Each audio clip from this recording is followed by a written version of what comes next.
Good morning friends, અમે ઋષિકેશથી નીકળી ગયા છે ફ્રેશ થઈને બદ્રીનાથ જવા માટે. હવે કેટલે પહોંચાય છે અમે જોઈએ, કારણ કે અત્યારે હાઈવે પર ખૂબ ટ્રાફિક જામ છે અને અહીંયા સ્પીડ લિમિટ હોવાથી માંડ 20 થી 25 કિલોમીટર કપાય છે. અને અત્યારે અમે હવે ચા પી લઈશું, કારણ કે સવારની ચા વગર મોર્નિંગ આપણી ગુડ થતી નથી. તો અમે ચા પીને પછી આગળની યાત્રા શરૂ કરીશું.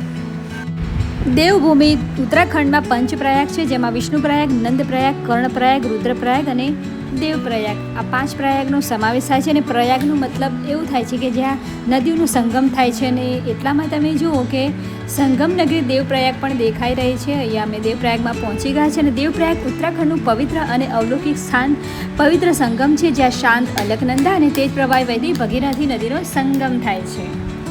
પવિત્ર નગરી દેવપ્રયાગમાં પણ ઘણા બધા સ્થળો જોવાલાયક છે, જેમ કે રઘુનાથજીનું મંદિર જે ભગવાન રામને સમર્પિત છે, ચંદ્રબંદી મંદિર જે પવિત્ર શક્તિપીઠ માતા શક્તિને સમર્પિત છે, અને ઝૂલતો પુલ પણ પર્યટકો માટે બેહદ રોમાંચક છે. દશરથાચલ પર્વત, જ્યાં ધાર્મિક માન્યતા પ્રમાણે આ શાંત પહાડી પર રાજા દશરથે તપસ્યા કરી હતી.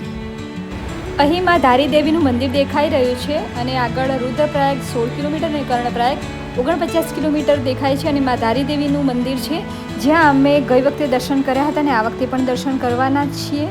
કહેવાય છે કે ધારી દેવી માં છે એ ચારે ધામની રક્ષા કરે છે.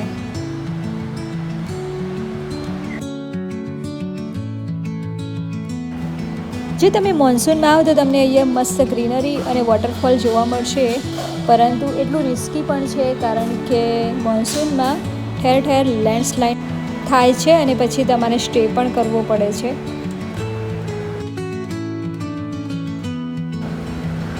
અહીંયાથી ગુપ્તકાશી 48 કિલોમીટર છે. તમારે કેદારનાથ જવું હોય તો તમે લેફ્ટ ટર્ન લઈ શકો છો અને રાઈટ ટર્ન બદ્રીનાથ આવશે. અને બદ્રીનાથ કેદારનાથ મંદિર સમિતિ દ્વારા યાત્રી વિશ્રામ ગૃહ છે, જ્યાં તમે આરામ કરી શકો છો. અહીંયા મસ્ત પહાડોમાં ઘર બની રહ્યા છે, જોઈ શકો છો આપ.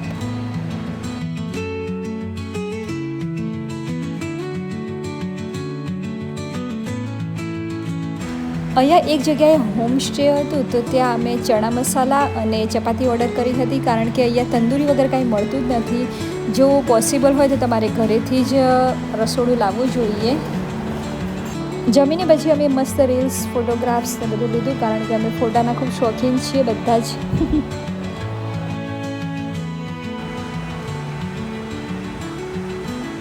તો હવે અમે કર્ણપ્રયાગમાં આવી ગયા છીએ. અને મહાભારતના પાત્રા કર્ણ પરથી આ કર્ણપ્રયાગ રાખવામાં આવ્યું છે. કુરુક્ષેત્રના યુદ્ધ બાદ કર્ણનો દાહ સંસ્કાર કહેવાય છે કે ભગવાન શ્રી કૃષ્ણે આ સંગમ પર જ કર્યો હતો. બીજી માન્યતા એ પણ છે કે કર્ણ પોતાના પિતા સૂર્યદેવની આરાધના અહીં જ કરતા હતા. અભેદ્ય કવચ અને અક્ષય ધનુષ્યની પ્રાપ્તિ તેમને અહીંયા થઈ હતી. અને ભગવાન શિવ અને દેવી ગંગાએ અહીં જ કર્ણને દર્શન આપ્યા હતા. અહીંયાથી બદ્રીનાથ 126 કિલોમીટર બતાવે છે, અને હેમકુંડ 121 કિલોમીટર અને 122 કિલોમીટર ફૂલોની ઘાટી જે જુલાઈ મહિનામાં ખુલે છે. અને નૈનીતાલ 223 કિલોમીટર, અલ્મોડા 158 કિલોમીટર.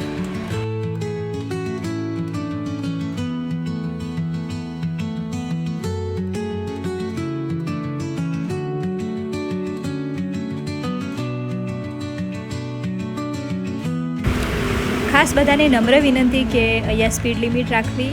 મિનેશજીને તો આ રોડ ઉપર ડ્રાઈવ કરવાની ખૂબ મજા આવી, પણ સ્પીડ લિમિટ રાખવી હંમેશા એ આપણી સુરક્ષા માટે જ છે.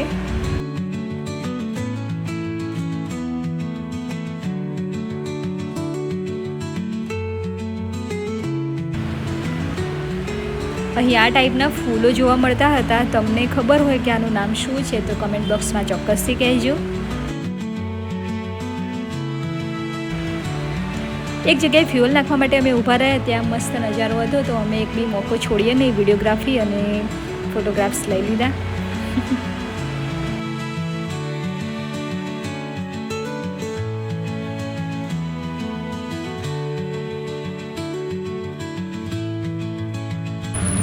અહીંયા રોડની કન્ડિશન જોઈ શકો છો, અને ટ્રાફિક બી એટલો જ છે.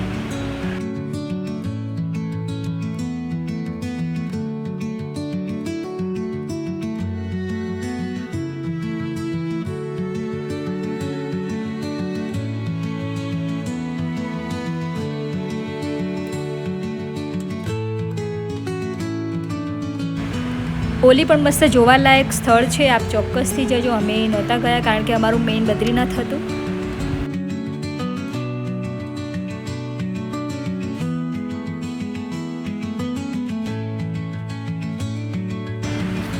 હવે પહોંચતા 7-8 વાગી જ ગયા છે.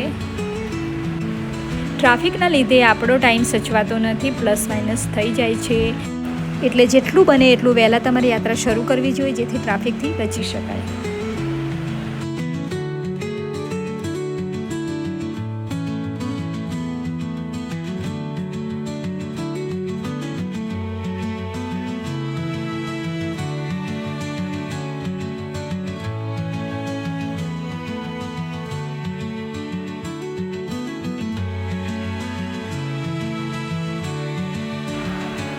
ત્યાં ગંગા ઘાટમાં અમે સ્ટે કર્યો અને ત્યાં સામેની હોટલમાં અમે મસ્ત ડિનર કરી દીધું. બસ આ સાઇન બોર્ડની જોડે જ અમારી હોટલ છે અને ત્યાં અમે સ્ટે કર્યો છે અને બધાએ ડિનર કરી લીધું છે.